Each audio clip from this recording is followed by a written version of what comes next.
اب دارالعلوم کو فرق ہے.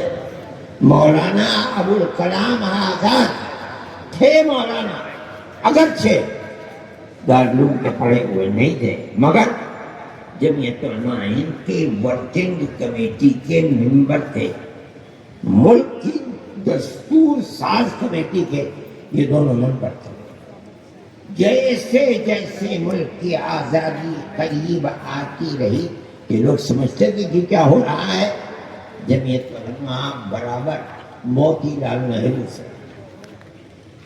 گاندھی جی سے برابر یہ عہد لیتی چلتی تھی کہ ہمیں بتاؤ اور عہد کرو کہ ملک آزاد ہوگا تو ملک کا دستور سیکولر دستور بنے گا، اس کے اندر مسلمان کو اپنے مذہب کے ساتھ زندہ رہنے کا حق ہو.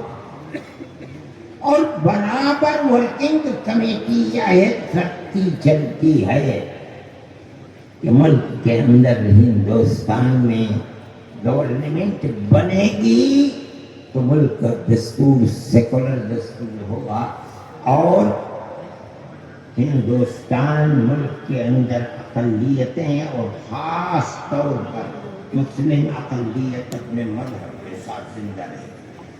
میں آپ کو اس زمانے کی ایک چیز جو حضرت رحمۃ اللہ علیہ کے قلم سے لکھی ہوئی ہے میں آپ کو پڑھ کر سناتا ہوں، آپ یہ سنیے.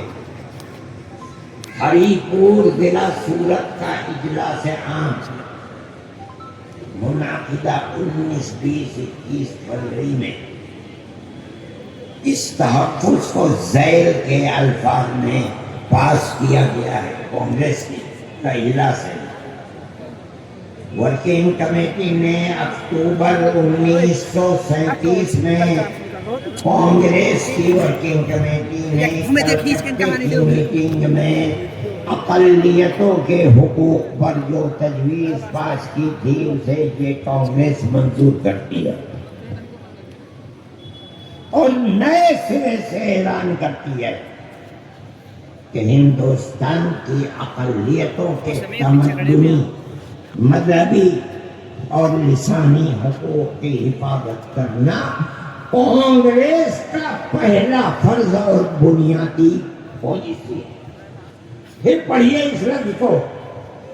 کانگریس اعلان کرتی ہے کہ ہندوستان کی اقلیتوں کے تمدنی، مذہبی اور لسانی حقوق کی حفاظت کرنا کانگریس کا پہلا فرض اور بنیادی پالیسی ہے، تاکہ حکومت کی کسی بھی ایسی اسکیم میں جس میں کانگریس شریک ہو اقلیتوں کو ترقی اور نشو و نما کا زیادہ سے زیادہ موقع مل سکے اور وہ قوم کی سیاسی، اقتصادی اور کلچرل زندگی میں پورا حصہ لے سکے. آپ نے سنا، اب اس کے بعد سنیے. بنا بری اس بنیاد پر مسلمانوں کو مطمئن رہنا چاہیے کہ آزاد ہندوستان کی حکومت میں ان کا مذہب اور مذہبی فرائض کیا ہے، وہ اذان، نماز، جمعہ، عید، روزہ، حج، زکوٰۃ، مذہبی تبلیغ، مساجد، مقابر، قربانی، مذہبی جلوس، مذہبی جلسے وغیرہ جملہ مذہبی رسوم اور مذہبی ادارے محفوظ ہوں گے. اور اسی طرح ابھی اور سنیے، اور اسی طرح ان کی تہذیب، ان کا تمدن، ان کے تعلیمی ادارے، خانقاہیں، امام باڑے، عیدگاہیں، چٹھیے، کربلائیں، آثار قدیمہ، اوقاف وغیرہ سب محفوظ ہوں گے. اور سنیے، اور اسی طرح ان کی زبان، ان کی شاعری، رسم الخط وغیرہ سب کے سب آزاد اور محفوظ ہوں گے. کسی پر کوئی رکاوٹ اور قید نہ ہوگی. مسلمان ہر دن دھوکہ دینے والے خود غرض اور خود غرضوں کے اعلی کار لوگوں کے دام فریب میں نہ آنا چاہیے اور پورے اعتماد اور اطمینان کے ساتھ کانگریس میں داخل ہو کر جنگ آزادی میں جد و جہد کرنی چاہیے۔ شائع کردہ UP Congress election board, National Herald press, Lucknow, فروری 1946۔ یہ وہ دستور ہے اور وہ پالیسی ہے جو ملک کی آزادی کے وقت اعلان کر کے کانگریس نے ہم کری تھی۔ آپ خود فیصلہ کیجیے آج موجودہ حکومت کے اندر جو اس وقت پالیسی تیار کی گئی تھی کانگریس کی، آج دوسری پارٹیوں کی پالیسی کیا ہے؟ بی جے پی کیا ہماری مسجدیں محفوظ ہیں، مدرسے محفوظ ہیں، خانقاہیں محفوظ ہیں، مسلمان محفوظ ہے؟ ہر مسلمان کو دہشت گردی کی نظر سے دیکھا جاتا ہے۔ میرے بھائی، یہ میری اور آپ کی اور میرے اور آپ کے بزرگوں کی تاریخ ہے۔ آپ اس تاریخ کو پڑھیے، دنیا اس تاریخ سے ناواقف ہے۔ میں یہ کہتا ہوں کہ ملک آزاد ہو گیا، ملک کے اندر فسادات کے سلسلے شروع ہوئے، مسلمانوں کے خلاف، ہندوؤں کے خلاف فسادات نہیں ہوئے، بدھوں کے خلاف فسادات نہیں ہوئے، کچھ اکا دکا فسادات کرسچنوں کے خلاف ہو گئے، لیکن فسادات کے اندر 95 نہیں 98% فسادات اسی قوم کے لیے جس نے ملک کی آزادی کے لیے اس قلعے کو کھڑا کیا تھا۔ میں آپ سے نہیں کہہ رہا ہوں، میں ساری دنیا سے کہہ رہا ہوں کہ مسلمان کی اس تاریخ کے مقابلے میں اگر مائی کا لال ہے تو اپنی تاریخ کو پیش کریں۔ میں نے حضرت رحمۃ اللہ علیہ کی زبانی اپنے گھر میں سنا ہے کہ جب حضرت شیخ حسین رحمۃ اللہ علیہ قیام گاہ پر جہاز سے اتر کر آئے ہیں تو ان کو لینے کے لیے مہاتما گاندھی اور اس زمانے کے جو بڑے بڑے لوگ تھے سب حضرت شیخ حسین رحمۃ اللہ علیہ کے قدموں میں گر رہے تھے۔ جب آئے ہیں اور فرمایا کرتے تھے کہ دونوں طرف تمام گھروں کی چھتیں ہندو اور مسلم عورتوں سے اور بچوں سے بھری ہوئی تھی، مردوں سے۔ کوئی دیکھتی تھی یہ آدمی کون ہے جس نے ملک کی آزادی کے لیے مالٹا کے اندر اپنی تاریخ کو چھوڑا ہے۔ جب وہ دنیا آئے ہیں اور پہلی مرتبہ دیوبند سے مراد آباد گئے ہیں تو مولانا جس بگی کے اوپر بیٹھ کر کے اسٹیشن سے ان کو لے جایا گیا، ہندو اور مسلمان اس بگی کو کھینچ رہے تھے، گھوڑے نہیں تھے اس کے۔ یہ ملک کی تاریخ تھی، آپ کے بزرگوں کی تاریخ ہے، اس دارالعلوم کے پڑھے ہوئے لوگوں کی تاریخ۔ اس کو یہ کہا جاتا ہے کہ دارالعلوم میں شیولنگ ہے۔ ارے پاگل، انسانیت کے دشمن، یہ دارالعلوم اس نے ملک کے لیے یہ کیا ہے۔ آج اس دارالعلوم کے پڑھنے والوں کو تم دہشت گرد کہتے ہو، تمہاری عقل کے اوپر خاک پڑ رہی ہے اور اللہ اس خاک کو اور بڑھائے۔ آپ کی تاریخ ہے، وقت بہت ہو گیا ہے، میں اپنی بات اور بھی بتاتا اور یہ کہتا کہ ملک کی موجودہ صورتحال کے اندر ایک طرف مسلمان کا یہ کردار ہے، دوسری طرف ملک کی یہ تاریخ ہے۔ ہندوستان کے اندر 99% جو مدرسے ہیں، 99% مدرسے دارالعلوم کی شاخیں ہیں۔ یہیں کے پڑھے ہوئے لوگوں نے مدرسوں کی بنیاد رکھی۔ جن مدرسوں کے اوپر تم بلڈوزر چلا رہے ہو، جن مسجدوں پر بلڈوزر چلا رہے ہو، کہتا ہوں کہ وہ اسی دارالعلوم کی شاخ ہے۔ اس کی بنیاد ہی ہے کہ ہندوستان کے اندر بھائی چارگی، محبت، ہندو مسلم اتحاد ہو۔ میں ان لوگوں کو جانتا ہوں، میں نے دیکھا ہے، یہی سہارنپور کے لوگ، حضرت مدنی رحمۃ اللہ علیہ سہارنپور کی جیل میں تھے، لوگ آیا کرتے تھے حضرت کے پاس، باتیں روزانہ جو لوگ تھے ہندو مسلم سب آیا کرتے تھے، ایک ہندو آتے نہیں تھے، چند دن کے لیے آئے اور اس کے بعد چھوڑ دیا۔ حضرت نے فرمایا کسی اور ہندو سے کہ فلاں صاحب کہاں چلے گئے، آ نہیں رہے ہیں کیا، طبیعت خراب ہے، اگر ہے تو میں جاؤں دیکھنے کے لیے۔ اب میں دیکھ کے آتا ہوں، چنانچہ گئے اور آ کر حضرت سے فرمایا کیا طبیعت ٹھیک ہے؟ اگلے دن وہ آ گئے، پھر حضرت کی مجلس میں حضرت نے فرمایا کیا بات ہے، کیوں نہیں آتے ہیں آپ کو، مجھ سے کوئی شکایت ہے؟ میں بالکل نہیں مولانا، میں آپ کی مجلس میں نہیں بیٹھوں گا، مجھے یہ خطرہ ہے اگر میں بیٹھا کروں گا تو میں اپنے مذہب کو چھوڑ کر اسلام مذہب کو اختیار کر لوں گا، اور میں اپنے مذہب کو چھوڑنا نہیں چاہتا۔ یہ آپ کی تاریخ ہے، بھائی چارے کی تاریخ ہے، پیار و محبت کی تاریخ ہے۔ آج حکومت کی بنیاد جو بنیادی پتھر ہے وہ اسی بھائی چارے کی تاریخ کو آگ لگا کر نفرت کیا۔ میں کہہ رہا ہوں اس بات کو، اور کیا ہو رہا ہے ہندوستان کے اندر، آپ اسلام کی نہیں کہتے ہیں، اسلام کی تاریخ کو مٹانا چاہتے ہیں، مسلمان کو گھر واپسی کے پروگرام کے اندر جا کر کے ہندو بنانا ہی تو چاہتے ہیں۔ یہ پیار و محبت کی تاریخ نہیں ہے، یہ نفرت کی تاریخ ہے، اس کو آپ بڑھانا چاہتے ہیں، ہم اس کے خلاف ہیں۔ آپ اس تاریخ کو دیکھیں کتنے دن چلا سکتے ہیں، یہ تاریخ ہے اسلام کی، جو آج کی تاریخ نہیں ہے، اسلام کی 1400 سال کی تاریخ ہے۔ پہلے دن جب نبوت آپ کو ملی ہے مکی زندگی کے اندر، مکہ آپ کا مخالف ہو گیا،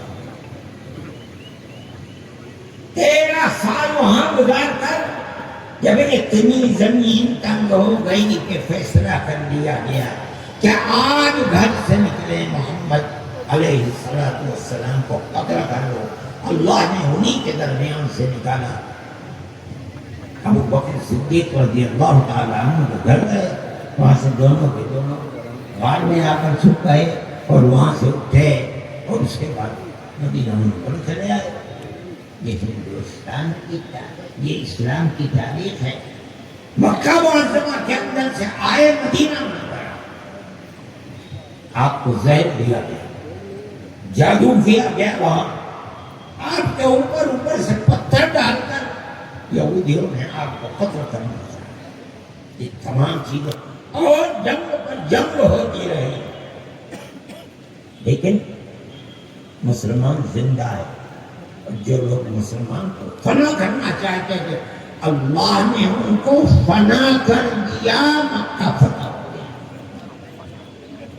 اس زمانے سے لے کر آج تک اسلام کے خلاف جو تاریخیں چل رہی ہیں، ہر طاقت ختم ہوئی ہے، اسلام تو اپنی جگہ پر زندہ ہے، مسلمان بھی زندہ ہے۔ اور آپ قریب میں دیکھ لیجئے، سمرقند ہے، بخارا ہے، تاشقند ہے، یوروپستان ہے، تاجکستان ہے، چیچنیا ہے، آذربائیجان ہے، قزاقستان ہے، کرغزستان، یہ ترکمانستان ہے، یہ تو سب کی سب مسلم ریاستیں تھیں، ان کی حکومتیں تھیں۔ آج سے 125 سال پہلے کمیونزم آیا اور سب کے اوپر پانی پھیر کر کے کمیونسٹ حکومت قائم کی۔ لیکن آپ دیکھیے تو ان بادشاہوں کا تو نام و نشان مٹ گیا، مسجدوں کو میوزیم بنا دیا گیا، مسجدوں کے اندر جانا بند کر دیا گیا، مسجدوں سے نمازوں کی آواز بند ہو گئی۔ لیکن وہی کمیونزم جس نے ان تمام مسلم ریاستوں کے اوپر پانی پھیر دیا تھا، خود افغانستان جیسی فقیر ملک کے دلدل میں پھنس کر کے کمیونزم کی ریڑھ کی ہڈی ٹوٹ گئی، تمام ممالک آزاد ہو گئے۔ میں گیا ہوں، جن مسجدوں کو میوزیم بنا دیا گیا تھا، آج ان مسجدوں سے 5 وقت کی آواز اللہ اکبر کی بل آ رہی ہے۔ چیچنیا کی مسجد میں روس کا صدر جا کر کے قرآن کو اٹھا کر کے اپنے سینے سے لگاتا ہے اور دنیا اس کی تصویر کو دیکھتی ہے۔ میں کہتا ہوں کہ جن طاقتوں نے اسلام اور مسلمانوں کو مٹانا چاہتا تھا، اللہ کا وعدہ ہے یریدون ان یطفئوا نور اللہ بافواہہم ویأبی اللہ الا ان یتم نورہ ولو کرہ الکافرون۔ سب طاقتیں مٹ گئیں، اسلام تو اپنی جگہ پر زندہ ہے، اور میرا ایمان ہے، میرا دعویٰ ہے کہ قیامت کے قریب تک اسلام اسی طرح زندہ رہے گا۔ جو طاقتیں آج ابھر رہی ہیں اور اسلام کو مٹانا چاہتی ہیں، انشاءاللہ وہ طاقتیں مٹ جائیں گی، اسلام زندہ رہے گا۔ میرے بھائی، میں پھر کہتا ہوں کہ گھر واپسی کے پروگرام کو ختم کرو، یار و محبت کی زندگی کو پھر اٹھاؤ، اپنی اس تاریخ کو زندہ کرو۔ ملک بھی زندہ رہے گا، ملک میں بسنے والے بھی زندہ رہیں گے، اور اگر تم اس کے خلاف چلو گے تو اللہ کا فیصلہ، میرا ایمان ہے، میرا عقیدہ ہے کہ اللہ کا یہ فیصلہ ہے کہ اسلام کو زندہ رکھنا ہے۔ اسلام زندہ رہا ہے، اسلام زندہ ہے، اسلام انشاءاللہ زندہ رہے گا۔ میرے بھائی، یہ تاریخ ہے ہماری اور آپ کی، ہم اس تاریخ کو زندہ رکھنا چاہتے ہیں۔ ہم یہ سمجھتے ہیں کہ ہماری یہ تاریخ انشاءاللہ اللہ چاہے گا تو زندہ رہے گی۔ اقبال کے جو شعر کو پڑھا تھا میں، اس شعر کو کچھ بات ہے کہ ہستی مٹتی نہیں ہماری، کچھ بات ہے کہ ہستی مٹتی نہیں ہماری، صدیوں رہا ہے دشمن دور زمان، اس وقت سے لے کر آج تک دشمن رہا ہے۔ اقبال صحیح کہتے ہیں، کچھ بات ہے ایسی، بات کیا ہے؟ اللہ کا وہ وعدہ ہے جو قرآن کے اندر کیا ہے، یریدون ان یطفئوا نور اللہ بافواہہم واللہ متم نورہ، اللہ اپنے اس نور کو یعنی اسلام کو پورا کرتے رہے گا۔ اور ہمارا عقیدہ ہے، حضرت محمد صلی اللہ علیہ وسلم نے فرمایا ہے کہ جب قرب قیامت ہوگا اور دنیا اللہ اللہ کہنے والا کوئی بھی زمین میں نہیں رہے گا، قرب قیامت میں ان لوگوں کے اوپر قیامت آئے گی۔ ہم پیار و محبت کی اس تاریخ کو ملک میں زندہ رکھنا چاہتے ہیں، یہ ہماری تمنا ہے۔ ہم ملک میں فساد نہیں کرتے، ٹھیک ہے، اسکول اور کالج اور یونیورسٹیوں کے طلبا جمع ہوتے ہیں، حکومت کے پیر پڑنے لگتے ہیں، ہم یہ سب کچھ نہیں کرتے، ہم دنیا کو امن کا پیغام دیتے ہیں، طلبا کو پیار و محبت کو سکھلاتے ہیں۔ ہمارے طلبا کبھی اس طرح کی چیزوں کے اندر نقل نہیں دیتے، پھر بھی ہمیں دہشت گرد بتایا جاتا ہے، جھوٹ ہے جھوٹ ہے جھوٹ۔